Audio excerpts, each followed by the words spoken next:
नमस्कार, मी शामराव मोकाशी आणि आजचा आपला विषय आहे आनंद दिघे आनंद दिघे साहेब प्रवासी वाहतूक चालकांचं कल्याणकारी मंडळाचं पोर्टलचं काम 31 डिसेंबरपर्यंत पूर्ण झालं पाहिजे. म्हणजे महाराष्ट्रातील जेवढे प्रवासी वाहतुकीचे बिल्ले चालक आहेत, म्हणजे ओला कोलाची गाडी चालवतात, रिक्षा चालवतात, टॅक्सी चालवतात, आता त्याच्यात बाईक टॅक्सी बी येणार.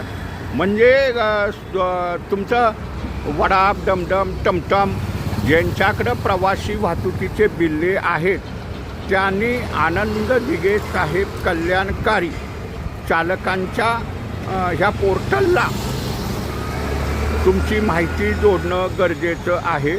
आणि त्याची फीसुद्धा आहे, मात्र 500 रुपये ही तुमची फाउंडर फी आहे आणि 300 रुपये ती वर्गणी आहे. त्याच्यात तुम्हाला ओळखपत्र वगैरे येणार. आणि त्या पोर्टलला जेवढे लोक जोडले जातील त्यांना काय पेन्शन योजना मिळणार, त्यांना सामाजिक सुरक्षितता मिळणार, त्यांना इन्शुरन्सचं काय बेनिफिट मिळणार, अपघात झाल्यास काहीतरी त्यांना त्या मंडळाकडून मिळणार. ही चालकांच्यासाठी सुरक्षा योजना आहे.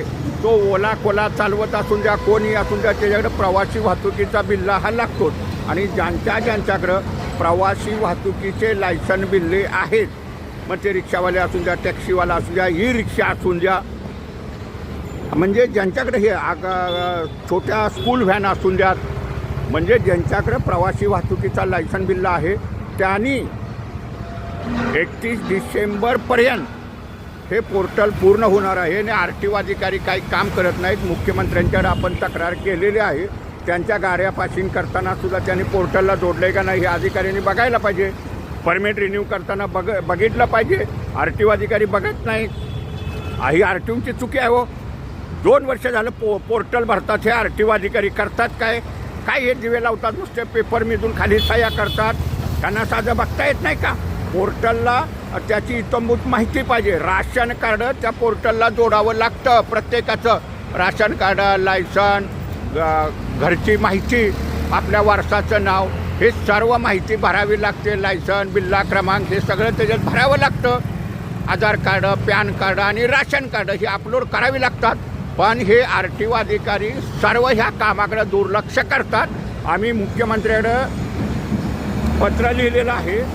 जे RTO अधिकारी 31 डिसेंबरपर्यंत हा डेटा बनवणार नाहीत, पोर्टलला त्यांच्या एरियातले जेवढे चालक आहेत तेवढे जोडणार नाहीत, त्यांच्यावर कारवाई करा. आनंद दिघे कल्याणकारी मंडळाचं पोर्टलचं काम लवकर पूर्ण करा.